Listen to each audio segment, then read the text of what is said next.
여러분 지난주에 하나님이 우리를 택하셨다라고 한 그 택함의 의미를 말씀을 드렸어요. 하나님의 소유가 되었다라고 하는 의미이고 그 소유라고 하는 의미 가운데 가장 중요한 의미가 있죠.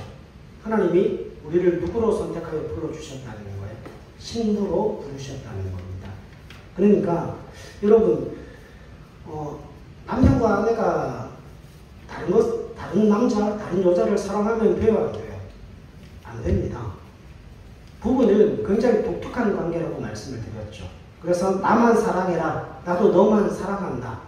하나님이 우리를 이렇게 찾아오신다라고 말씀을 하십니다. 그러니까 우리가 하나님 앞에 설 때도 자꾸 오해하시면 안 되는 게 율법이 기준이기는 한데 우리는 언제나 이 율법의 기준을 넘어서는 존재입니다. 무엇으로? 기쁨과 즐거움과 만족과 충만과 가장 중요한 사랑으로 그 율법의 기준을 넘어서는 존재라고 하는 거예요. 그래서 하나님이 우리에게 요구하시는 게 있는데 그게 뭔가 하면 독점적인 사랑을 원하십니다. 저도 제 아내한테도 마찬가지고 특별히 제 자녀들한테도 되게 섭섭한 것들이 꽤 있어요. 그 중에 제일 섭섭한 게 뭐였는 줄 아십니까? 아이들이 한참 어렸을 때 보면 지 아빠보다 다른 사람을 더 좋아하는 경향들이 있었던 것 같아요. 그래서 그 마음을 돌려놓기 위해서 제가 얼마나 뼈를 깎는 노력을 했는지 몰라요. 여러분, 제 아내가 다른 누군가에게 사랑을 고백하고 그리고 제 아이들이 다른 누군가에게 사랑을 고백하면 저는 그거 견딜 수 없습니다. 그거 못 참습니다. 그걸 어떻게 참아냅니까? 사랑은 독점적인 거예요.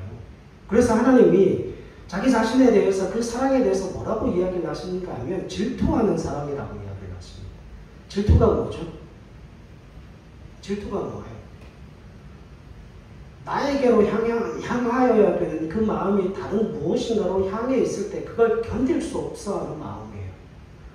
하나님이 우리를 그렇게 부르셨고 우리가 하나님 앞에 갈 때 그렇게 가야 한다는 거예요. 하나님도 우리에게 어떤 분이세요? 독점적인 그 사랑으로 들어오세요. 독점적인 그 사랑을 원하시고 독점적인 그 관계를 원하시는 분이 하나님이시라고 하는 거예요. 오늘 본문의 말씀 가운데 하나님께서 우리에게 요구하시는 게 두 가지가 나와요. 그 두 가지가 오늘 본문 말씀에 뭐로 나오는가 하면 첫 번째는 두려워하지 말라는 것이고 그리고 우리가 어떻게 두려워하지 않을 수 있을까? 그건 기억하는 것. 그리고 또 한 가지가 뭐냐면 우리가 하나님 외에 다른 무엇인가를 섬길 때에 하나님 외에 다른 무엇인가를 섬기는 가장 중요한 이유가 뭔가 하면 그게 좋아서 섬긴다는 겁니다. 그게 좋아서. 그러니까 우리 눈에 보기에 좋고 그걸 육신적으로 취하는 게 좋기 때문에 뭐 하는 거예요? 그걸 따라간다라고 하는 거죠. 그래서 오늘 우리가 본문의 말씀을 통하여서 오늘 두 가지를 좀 살펴보려고 합니다. 첫 번째는 우리 가운데 있는 그 두려움이라고 하는 그 존재를 어떻게 물리칠 수 있는가. 그리고 두 번째는 하나님께서 우리를 부르신 그 목적이 무엇인가를 살펴보면 성경이 굉장히 빠르게 해석되어지게 됩니다. 여러분, 하나님이 우리에게 요구하시는 것 중에 하나가 뭔가 하면 세상을 사랑하지 말라는 거예요. 자, 세상을 사랑하지 말라는 게 무엇으로 나타나야 할까요? 여러분 한번 생각해 보신 적 있습니까?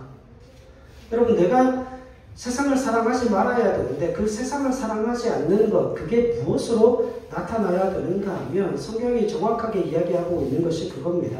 세상을 두려워하지 않는 것으로 나타나야 한다는 거예요. 18절 말씀 한번 보세요. 18절 읽읍시다. 시작. 그들을 두려워하지 말고 내 하나님 여호와께서 바로와 온 애굽에 행하신 것을 잘 기억하되. 지금 성경이 이야기하는 바가 무엇인가 하면 우리가 세상으로 끌려가는 가장 중요한 원인과 이유 중 한 가지가 두려움 때문이라고 하는 거예요.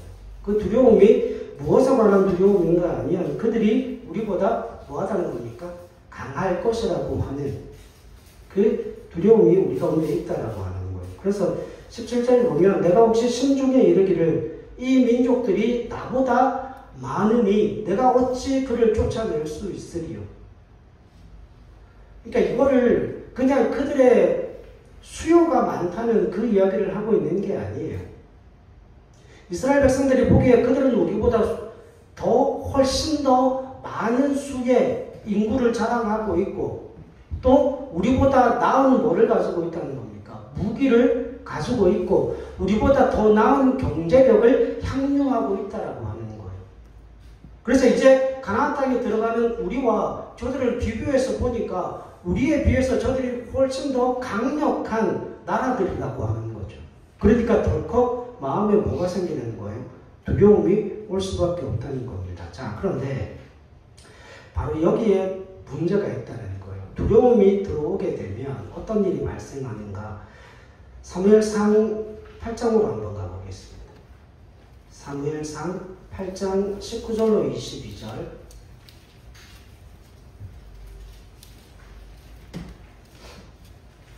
여러분, 두려움이 들어오게 되면 두려움 때문에 파생되어지는 일들이 이겁니다.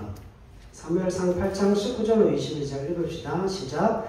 백성이 사무엘의 말 듣기를 거절하여 이르되 아니로소이다. 우리도 우리 왕이 있어야 하리니 우리도 다른 나라들 같이 되어 우리의 왕이 우리를 다스리며 우리 앞에 나가서 우리의 싸움을 싸워야 할 것이니이다 하는지라. 사무엘이 백성의 말을 다 듣고 여호와께 아뢰매 여호와께서 사무엘에게 이르시되 그들의 말을 들어 왕을 세우라 하시니 사무엘이 이스라엘 사람들에게 이르되 너희는 각기 성읍으로 돌아가라 하니라. 아멘. 여러분, 이 사무엘상 8장 지금 읽었던 부분이 무엇에 관한 부분인가 하면 이스라엘 백성들이 우리도 열방과 같이 왕을 우리 위에 세우게 해주시옵소서. 이 왕이라고 하는 존재는 뭘 이야기하는가 하면 하나님이 이스라엘의 왕으로 계시지만 눈에 보여요? 안 보여요? 안 보입니다. 그래서 이스라엘이 원하는 건 이거예요. 눈에 보이는 왕을 원하는 겁니다. 그래서 가나안 땅에 있는 열방과 나라들을 보니까 문제가 생기면 왕이 백성들을 이끌고 뭘 하러 나갑니까? 전쟁을 하러 나가거든요. 그래서 자신들을 위해 대신 싸워줄 그 왕을 세워서 다른 나라와 민족과 열방처럼 자신의 생명과 안전의 보장을 유지하고 싶어 하는 거죠. 문제는 뭐냐면 그 이스라엘 백성들이 이와 같이 왕을 요구하는 가장 중요한 이유가 무엇인가 하면 그들이 열방처럼 되고 싶다는 거예요. 그들이 왜 열방처럼 되고 싶어 했을까요? 두려움 때문입니다.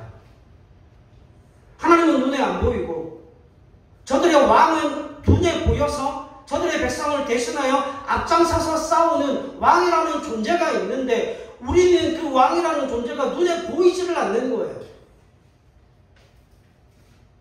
그러니까 덜컥 두려운 거죠. 그래서 사무엘에게 찾아와서 하는 이야기가 우리도 다른 나라와 열방처럼 우리도 왕이 필요합니다. 우리에게도 왕을 주십시오라고 이야기를 해요. 근데 그 앞에 보면 사무엘이 분명히 그 왕의 제도에 대해서 경고를 합니다. 그 왕은 너희의 자녀들을 데리고 가고 너희의 재산을 가지고 가고 너희를 끌어다가 종을 삼을 것이다. 그래도 괜찮냐? 이스라엘 백성들이 뭐라고 부릅니까? 사무엘의 말을 듣기를 거절하여 이르되 괜찮습니다. 우리가 노예가 되어져도 괜찮고 왕이 내 자녀들을 데리고 가서 왕을 위해 싸우게 해도 괜찮고 우리가 가지고 있는 모든 재산을 몰수해 가도 상관없습니다. 왕만 세워주십시오. 그 이유가 두려움 때문이었어요. 여러분, 이스라엘 백성들은 열방과 같이 되면 안 되는 존재입니다. 왜 그럴까요? 하나님께서 그들을 애굽에서 건져 구원하시는 것, 다른 존재로서 그들을 불러 세우신 거예요. 거룩한 하나님의 백성으로 그들을 부르신 거예요. 여기서 말하는 거룩함이란 방향성이라고 말씀을 드렸잖아요. 그 방향성은 세상에서 하나님께로 구별된 존재라고 하는 겁니다. 그러니까 세상 속에서 하나님께로 구별된 존재로 그들을 불러 세웠는데 이제 그들이 가나안 땅에 들어가서 다른 나라와 민족과 열방과 같이 되어 자신들이 뭐가 되겠다는 거예요. 하나님께로부터 구별되어 이제는 뭐가 되겠다는 겁니까? 열방처럼 되겠다는 겁니다. 하나님이 그들을 선택한 목적과는 전혀 상관없는 길로 가게 되죠. 여러분, 이게 그냥 단순한 문제가 아니라는 거예요. 그냥 그들이 인구가 많기 때문에 이스라엘 백성들이 두려움을 가지고 있는 게 아닙니다. 하나님도 이미 알고 계셨어요. 너희가 그 땅에 들어가게 되면 너희보다 훨씬 더 강력한 나라와 민족과 열방들이 있을 거다. 심지어는 철기로 무장되어져 있는 나라와 민족과 열방들이 나타나게 될 것이고, 그럼에도 불구하고 너희가 정말 하나님의 자녀요 하나님의 백성으로서 그들을 두려워할 이유가 없다 라고 말씀하시는데 그게 이해가 안 되는 거예요. 제가 말씀을 드렸잖아요. 여러분, 두려워하지 말라 그랬다고 두려워하지 않게 됩니까? 두려움이 일시에 물러갑니까? 그런 경우는 없어요. 그러니까 성경이 정확하게 뭐라고 이야기를 하고 있는가 하면 다시 신명기 7장으로 가십시다. 보세요. 그들을 18절로 19절 보면 그들을 두려워하지 말고 내 하나님 여호와께서 바로와 온 애굽에 행하신 것을 뭐 하라고요? 기억하라고 말씀하십니다. 내 하나님 여호와께서 너를 인도하여 내실 때에 내가 본 큰 시험과 이적과 기사와 강한 손과 편파를 기억하라. 내 하나님 여호와께서 네가 두려워하는 모든 민족에게 그와 같이 행하실 것입니다. 자, 그러면 논리적으로 질문 하나 하십시다. 여기 지금 19절 말씀에 보면 내 하나님 여호와께서 네가 두려워하는 모든 민족에게 라고 이야기를 하세요. 그러면 이스라엘 백성들에게 두려움이 있다는 거예요? 없다는 거예요? 있다는 겁니다. 있다는 거예요. 여러분, 그게 믿음이고 그게 신앙인 거예요. 예수 믿는 하나님의 사람들이 얼마나 믿음과 신앙이 좋은가 하면 하나님이 두려워하지 말라고 했어. 그래, 두려워하지 마. 그러면 그 마음 가운데 모든 두려움이 다 사라진다라고 생각을 합니다. 그래서 그때부터 그 이야기를 들었음에도 불구하고 그 마음 가운데 두려움이 존재하게 되면 그걸 죄라고 생각을 하는 거예요.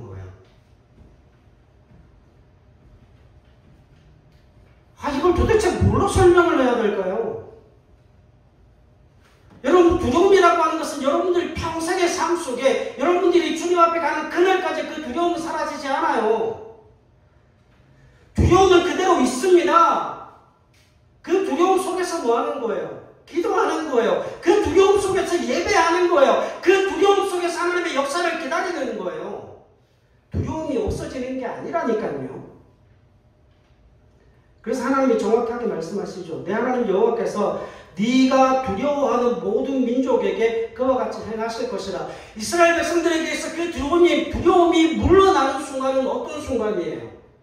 하나님의 역사가 그 두려움 속에 드러나고 나타나서 이스라엘 백성들이 두려워하고 있는 그 두려움의 문제가 그들 앞에서 하나님의 능력으로 사라졌을 그때에 그들을 향한 뭐가 없어지는 거예요? 두려움이 없어지는 거예요. 그들이 여전히 남아있으면 이스라엘 백성들은 어떤 가운데 있습니까? 두려움 속에 있을 수밖에 없죠. 그러나 그 두려움으로 하여금 뭐 하지 말게 하라는 거예요? 하나님을 떠나지 말게 하라는 거예요. 왜냐하면 우리가 두려움을 가지고 있지만 하나님께서 그 애굽에서 우리를 구원하셨을 때 그 하나님의 능력을 보았고 하나님의 임재를 보았고 하나님의 전능하심을 보았고 우리가 발견하지 못하는 그 길을 하나님께서는 홍해 바닷길을 여셔서 그 홍해 바다 밑에 있는 뭘 보시고 걷게 하십니까? 그 마른 땅을 하나님께서 계획하시고 작정하시고 그 길을 따라 걷게 하시는 분이시라는 거예요. 두려움이 문제가 아니에요. 그 두려움 때문에 하나님을 떠나고 하나님을 외면하고 하나님을 버리는 게 문제라니까요. 여러분, 두려움은 죄가 아닙니다. 사랑이 뭘 물러가게 합니까? 사랑이 두려움을 몰아냅니다. 근데 여러분, 물러섰던 두려움이 평생 내 마음 가운데서 물러났던 두려움이 평생 우리에게 엄습하지 않습니까? 다가오지 않습니까? 여러분, 그 두려움의 때가 지나서 그 두려움을 넘어서서 하나님의 은혜를 경험했음에도 불구하고 또 길을 가다가 보면 또 다른 두려움이 와요. 또 다른 두려움이 온다는 말이에요. 그걸 인정하셔야 돼요. 여러분, 성경도 그 두려움 자체를 죄로 여기는 게 아닙니다. 두려움은 우리의 삶 속에 늘 언제나 다가올 수밖에 없다는 거죠. 근데 그 두려움이 뭐에 대한 원동력이 되어져요? 하나님을 찾고 하나님을 부르짖고 하나님의 역사를 기억하고 하나님 앞에 나오게 하는 원동력이 되어진다는 겁니다. 여러분, 정직하게 한번 대답해 보세요. 여러분, 삶이 평안할 때 기도하십니까? 우리가 언제 가장 간절하게 기도할까요? 생각해 보셨어요? 여러분, 우리가 정말 평안할 때 하나님께서 모든 은혜를 베풀어 주신 그 은혜를 누릴 때에 우리가 그럼에도 간절할 수 있다면 우리에게 고난 없습니다. 고난이 필요가 없어요. 근데 왜 우리에게 고난이 있죠? 여러분, 인간이 그런 존재이기 때문에 그래요. 제가 예전에 첫 사역 할 때 대구에서 첫 사역을 했었는데 그 첫 사역할 때 그런 일이 있었어요. 제가 성계님 그 부서에 그 부장 집사님이 경찰이셨거든요. 근데 그 아이가 원인 모를 질병에 걸리는 거예요. 애가 막 시름시름 앓아요. 아들이 둘인데 한 애가 막 시름시름 앓아요. 병원에 가도 병명이 안 나오는 거예요. 그러니까 약도 써보고 병원에도 가보고 방법이 없죠. 그러니까 그분들이 하실 수 있는 유일한 길이 뭐밖에 없었는가 하면 기도하는 일밖에 없었어요. 그래서 그때부터 금식 기도를 시작합니다. 3일 금식도 하고 일주일 금식도 하고 그리고 매일 교회 와서 철학기도도 하고 왜? 아들 살려야 되니까. 여러분, 밤새 기도하고 하나님 앞에 부르짖고 그렇게 하나님 앞에 엎드려 기도했는데 놀라운 하나님의 역사가 일어났어요. 하나님 살려주셨어요. 어느 날인가 애가 벌떡벌떡 일어나서 공처럼 다니고 밖에 막 놀러를 뛰어다니는 거예요. 자리에서도 일어나지도 못했던 애가, 학교도 제대로 못 갔던 애가 축구를 하고 다니니까 부모가 얼마나 놀랬겠습니까? 병원에 갔는데 이거 괜찮은데요? 이거 건강한데요? 그래요? 나았잖아요. 여러분, 이게 기도의 능력이에요. 은혜예요. 근데 그때부터 심각한 문제가 발생합니다. 부모가 기도를 멈췄어요. 예배를 안 나옵니다. 여러분, 새벽 예배 나오고 수요 예배 나오고 금요일 예배 나오고 주일 예배 나오고 주일 오후 예배까지 나오고 모든 예배를 다 참석하고 그것도 모자라서 혼자 따라와서 기도하셨던 분들인데 애가 낳고 나니까 새벽 예배를 안 나오네요. 수요 예배를 안 나오네요. 금요 기도를 안 나오네요. 주일 예배만 참석하고 가십니다. 부장 선생님이셨어요. 근데 그 아이는 어떻게 됐을까요? 그 아이 잘 자라고 있습니다. 여러분, 문제가 뭐였는 줄 아셔요? 여러분, 인간의 마음이 얼마나 간사한 줄 아십니까? 여러분, 평안할 때 정말 우리의 삶이 평안하고 우리의 삶 속에 하나님의 은혜가 충만하게 부어져서 하나님의 길을 가고 믿음의 길을 가고 정말 간절하게 그 마음을 쏟아놓고 하나님 앞에 기도하는 사람들, 단정적으로 이야기해야 될 것 같아요. 없습니다. 그렇게 할 수 있는 사람들이 없어요. 여러분들 자신을 비추어 보시면 됩니다. 언제 기도가 가장 간절합니까? 해결되지 않는 그 문제들 앞에서, 내 힘과 내 능력으로 어떻게 할 수 없는 그 문제 앞에서 그 두려움이 엄습해오고 그 공포가 나를 사로잡았을 그때에 기도가 간절해지지 않았던가요? 여러분, 그 두려움이라고 하는 게 늘 부정적이지 않아요. 이스라엘 백성들은 그 두려움 속에서 누구를 기억하게 됩니까? 그 애굽에서 그들을 건져주셨던 하나님의 역사를 기억하게 되고 그 기억됨의 역사가 오늘 이 시간 속에 하나님의 놀라운 능력의 임재로 우리에게 부어질 것이다. 내 앞에 있는 저 강력한 나라, 우리들보다 훨씬 경제적으로, 정치적으로, 군사적으로 뛰어난 저 나라와 민족들을 우리가 맞서 싸우는 게 아니라 하나님이 친히 대적하시고 내가 두려워하는 모든 민족에게 하나님께서 그와 같이 행하실 거라고 하는 겁니다. 왜? 과거에 행하셨던 그 애굽에서의 그 일을 오늘 우리가 살아가는 삶의 현장 속에 하나님께서 이루어내시겠다는 거예요. 그래서 내 앞에 있는 그 두려움의 적들이 무엇이 되어지는 거죠? 살아계신 하나님의 임재를 경험했던 그 역사를 기억하고 오늘 이 시간 속에 그 하나님의 은혜를 소망하고 기대하게 되는 그 기도와 예배의 자리로 우리를 이끌어 간다는 거예요. 그래서 여러분,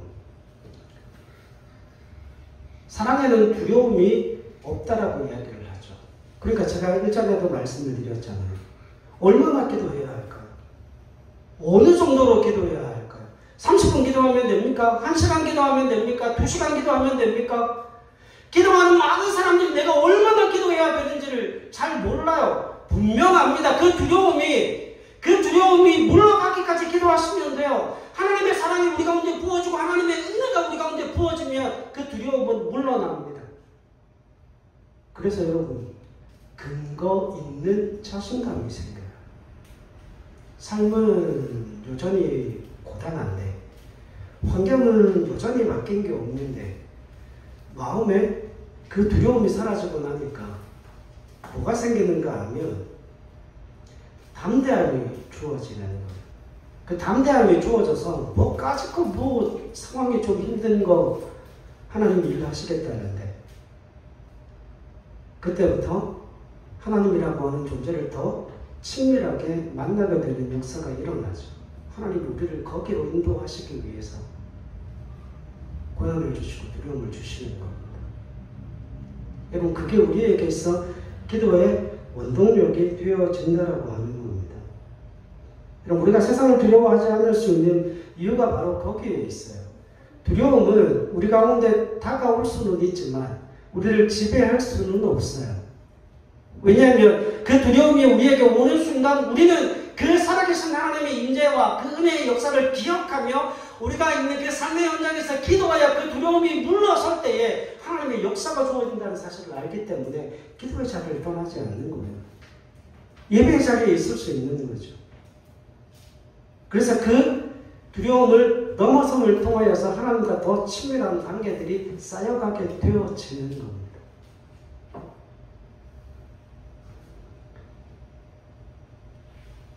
여러분, 이스라엘 백성들이 그 하나님의 역사를 기억하게 되면 지금 그들이 처해 있는 현실적인 상황을 보게 됩니다.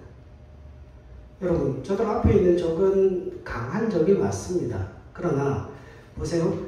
지금 이스라엘 백성들이 있는 그 자리는 어떤 자리예요? 하나님이 건져 구원하신 은혜의 자리입니다. 하나님이 기적과 능력을 베푸신 자리입니다. 그 하나님의 기적과 능력과 은혜 베풀미 없으면 그 자리에 있을 수 없는 사람들이에요. 그래서 그들이 그 자리에서 과거에 역사하셨던 하나님의 은혜를 기억한다는 것은 무슨 의미를 담고 있는 거죠? 하나님의 전능하심과 하나님의 일하심과 하나님의 기적의 임재가 오늘 내게 주어져서 내가 이 자리에 있다라고 하는 것이죠. 그걸 가지고 뭘 하는 거예요? 그걸 가지고 내일을 향해 기도하고 나아갈 수 있다라고 하는 겁니다. 여러분, 신약의 성도들은 죄와 사망의 노예였던 우리가 죄를 거부하고 거룩하게 살 권리와 자유를 어떻게 얻었습니까? 하나님의 능력이잖아요. 그 아들 예수가 우리를 사랑함으로 말미암아 우리가 그 사랑과 은혜를 누리고 경험하게 되어진 것 아닙니까? 그래서 우리는 뭘 선택할 수 있다고요? 거룩한 삶을 선택할 수 있다고요. 여러분, 이게 우리에게 있어 얼마나 중요한지 모릅니다. 오늘 본문의 말씀을 보면서 우리가 한 가지 반드시 기억해야 되는 일이 있습니다. 여러분, 우리가 하나님 앞에 어떤 존재로 부름받았는가, 그 부름받음의 목적이 분명해야 돼요. 그 부름받은 바 그 목적이 분명하게 되면 하나님께서 우리에게 행하시는 그 일들이 왜 그렇게 배워지고 우리가 왜 세상으로 갈 수 없고 우리가 왜 세상과 친밀한 관계를 누릴 수 없는가를 성경이 분명하게 말씀해 주고 있거든요. 7장 25절 한번 보십시오. 7장 25절 읽읍시다. 시작. 너는 그들이 조각한 신상들을 불사르고 그것에 입힌 은이나 금을 탐내지 말며 취하지 말라. 내가 그것으로 말미암아 올무에 걸릴까 하노니 이는 내 하나님 여호와께서 가증히 여기시는 것입니다. 아멘. 여러분, 우리가 가지고 있는 그 믿음과 신앙이 왜 세상으로 갈 수 없는 줄 아십니까? 그게 가장 중요한 문제예요. 우리가 그 세상 속에서 부름을 받은 존재라니까요. 우리는 그 세상 속에서 부름을 받은 존재이기 때문에 우리는 세상과 같을 수 없습니다. 세상과 같으면 안 됩니다. 열방과 같이 되려고 힘쓰고 애쓰고 노력하면 망하게 되어진다라고 하는 거예요. 왜요? 우리는 어떤 존재로 부름을 받았기 때문에요? 다른 존재로 부름을 받았다는 거예요.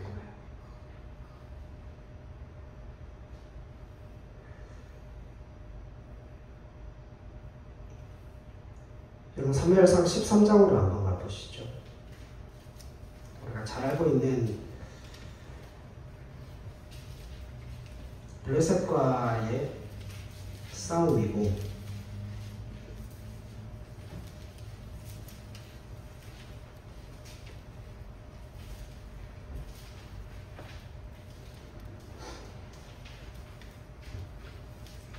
팔 절 말씀 주십시오. 13장 8절 8절로 10절 보십시다. 시작. 사울은 사무엘이 정한 기한대로 이레 동안을 기다렸으나 사무엘이 길갈로 오지 아니하며 백성이 사울에게서 흩어지는지라. 사울이 이르되 번제와 화목제물을 이리로 가져오라 하여 번제를 드렸더니 번제 드리기를 마치자 사무엘이 온지라. 사울이 나가 맞으며 무난하매. 아멘. 15장으로 가십시다. 15장 9절 15장 9절 읽읍시다. 시작. 사울과 백성이 아각과 그의 양과 소의 가장 좋은 것 또는 기름진 것과 어린 양과 모든 좋은 것을 남기고 진멸하기를 즐겨 아니하고 가치 없고 하찮은 것은 진멸하니라. 아멘. 자 이제 적으세요.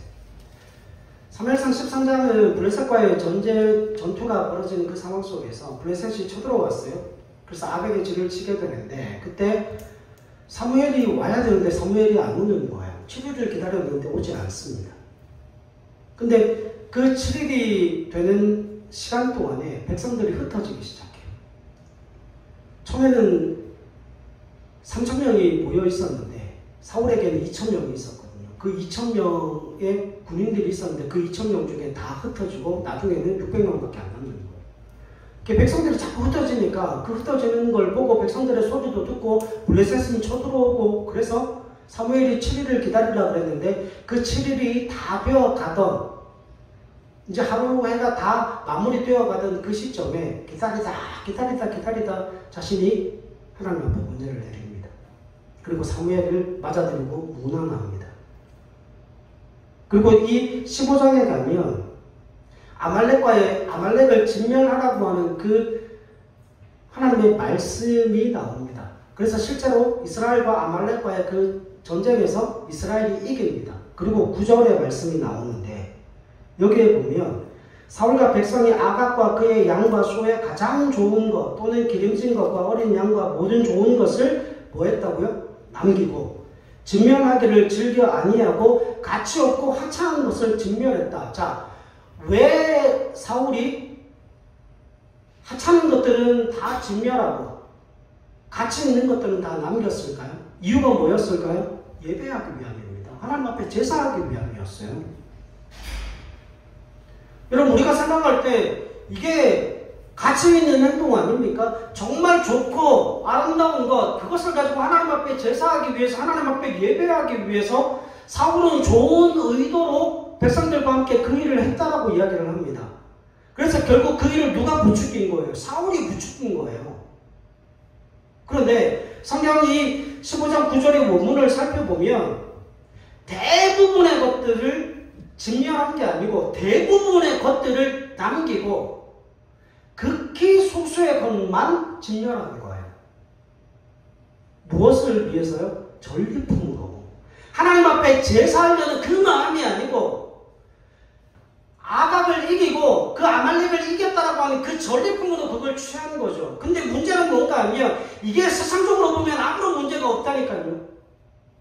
여러분 세상적으로 보면 전쟁을 해서 누군가의 명령에 따라 전쟁을 해서 그 전쟁에 이겨서 좋은 것을 남겨서 자신에게 명령한 그분에게 좋은 것을 드리기 위해 남겼다는데 누가 뭐라고 할 건덕지가 있습니까?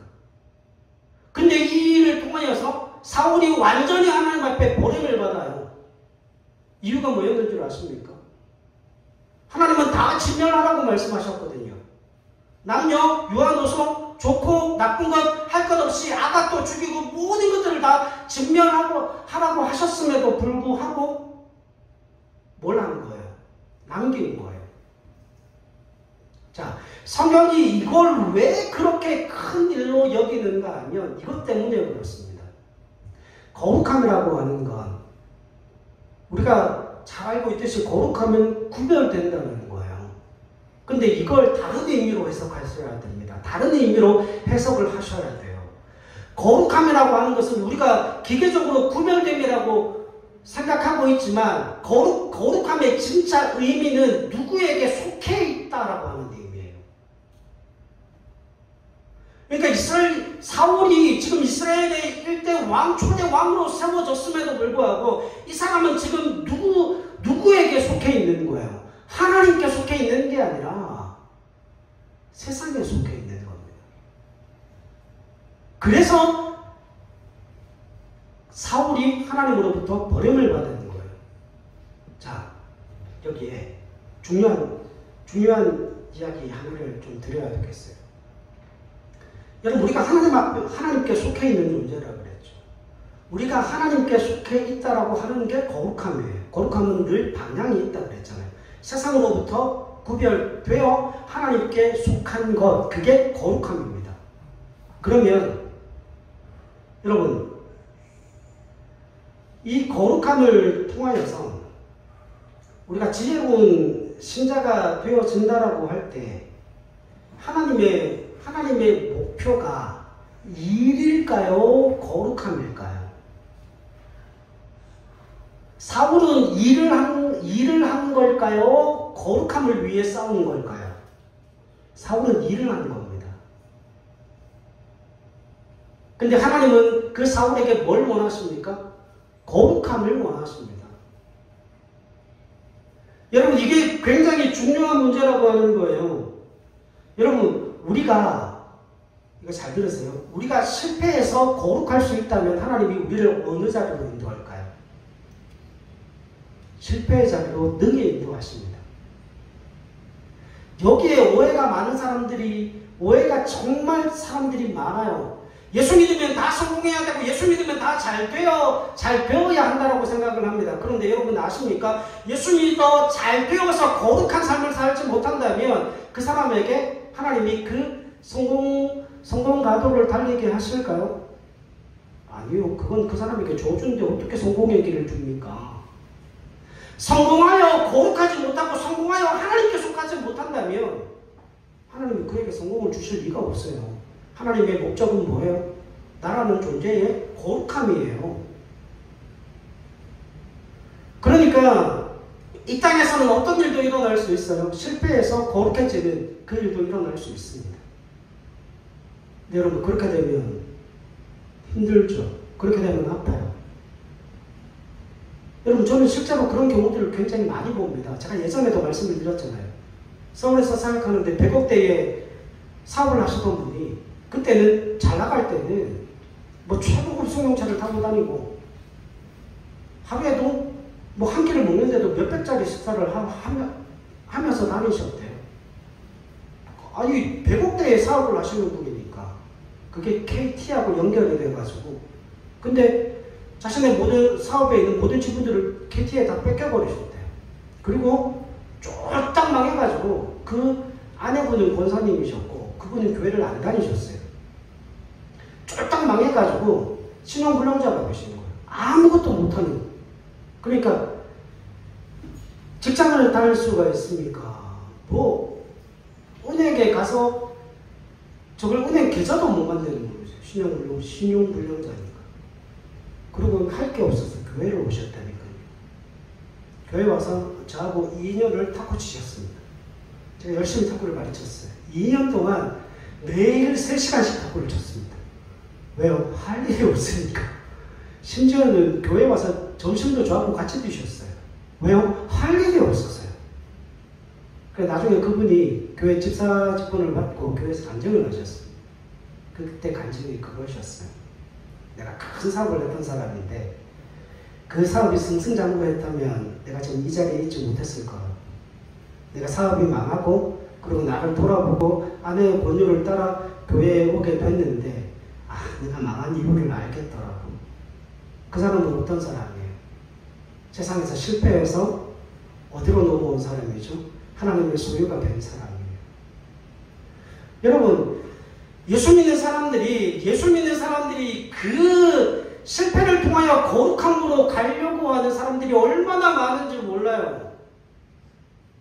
여러분, 그러면 안 됩니다. 이미 예수를 믿었다면 어디로 가야 돼요? 하나님의 은혜 가운데 부어주시는 충만함과 부어주시는 은혜 가운데 거룩함으로 가야죠. 그러면 거기에 반드시 우리가 기억해야 될 한 가지가 있는데 그게 무엇인가 하면 나는 세상 속에서 부름을 받아 하나님께 속해 있는 자이기 때문에 세상의 식과 세상의 방법을 따라가면 안 된다는 거예요. 제가 선포할까요? 망하려면 세상 따라가십시오. 저 분명히 말씀드렸습니다. 여러분, 우린 이미 다른 존재로 부름을 받았기 때문에 세상의 식과 세상의 방법대로 살면 망해서 거룩해진다니까요. 그럼 아파요. 그러지 마십시오. 그러지 마세요. 하나님이 말씀하시는 건 이겁니다. 두려워하지 마라. 그리고 너희를 부른 그 부름의 목적은 너희로 하여금 가나안 땅에 들어가서 그 가나안 백성을 치는 데 목적이 있는 게 아니에요. 그들을 쫓아내는 데 목적이 있는 게 아니에요.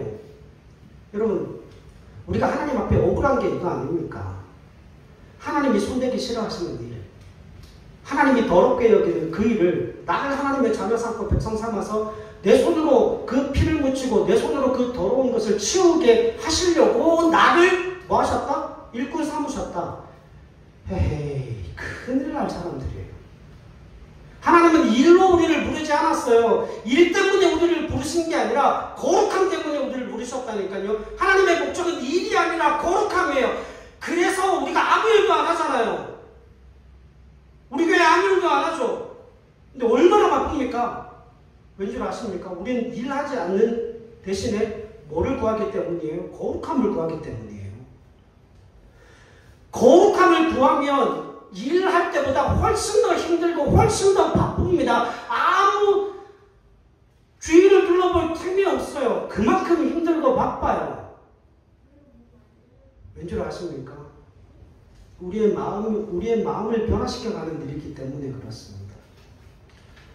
여러분, 하나님께 속했다라고 하는 것, 하나님이 우리를 거룩함으로 부르셨지, 우리로 하여금 일을 통하여 부르시지 않았다는 건 정확하게 이런 의미예요. 이스라엘 백성들이 가나안 땅에 들어가서 그 7 족속들과 전쟁을 치를 때도 전쟁을 이스라엘 백성들이 하는 것 같잖아요. 그죠? 물리적으로 싸우는 것 같잖아요. 근데 우리 찬양했잖아요. 전쟁은 누구에게 속한 겁니까? 하나님께 속한 겁니다. 이스라엘 백성들에게 있어 가장 큰 싸움은 그들이 하나님께 속해서 하나님의 말씀대로 가는가 안 가는가에 있지. 너네들이 가지고 있는 군사력을 가지고 저들을 쫓아내라, 그 일에 있지 않다는 거예요. 가나안 땅은 순종과 불순종에 의하여서 차지하고 못 차지하고가 결정되어지는 땅입니다. 그래서 하나님이 말씀하시죠. 세상으로부터 너희를 구원하고 세상으로부터 너희를 선택하고 세상으로부터 너희를 구별하여 낸 백성이기 때문에 너희는 내게 속하여서 뭐 하라는 거죠? 하나님을 기억하고 너희 가운데 있는 두려움을 몰아내고 그 하나님으로 말미암는 그 은혜를 누리고 향유하는 존재가 되라고 말씀하십니다. 그건 어디서만 누려지는 거예요? 하나님 안에서만 누려지는 겁니다. 그래서 여러분, 세상이 하지 않는 일을 하셔야 됩니다. 세상은 기도하지 않습니다. 세상은 예배하지 않습니다. 세상은 하나님을 사랑하지 않습니다. 세상은 이웃을 섬기지 않습니다. 그래서 우리가 그 일을 해야 되는 존재로 하나님이 우리를 구별하여 세우셨다는 겁니다. 그게 참 쉽지 않은 일이지만 여러분, 그 다른 존재로서의 부르심을 기억하시고 이번 한 주간 그 하나님의 선한 싸움을 싸우시기를 주님의 이름으로 축복을 드립니다. 여러분, 괜찮아요. 세상 속에서 여러분들의 다름을 증명해 내실 수 있기를 바랍니다. 세상은 자신이 열심히 노력해서 길을 찾는데 우리는 기도해서 길을 찾아요. 왜? 그 길은 하나님이 열어주시니까. 에이, 애기들, 하나님 앞에 기도해야 돼. 하나님 앞에 예배해야 되고, 하나님 앞에 은혜를 구하면서 살아야 돼. 오케이? 그 주님의 사랑을 통하여서 여러분들의 다름이 세상 속에서 하나님의 동행하심을 통하여 드러나고 나타날 수 있기를 주님의 이름으로 간절히 부탁을 드립니다. 기도하겠습니다.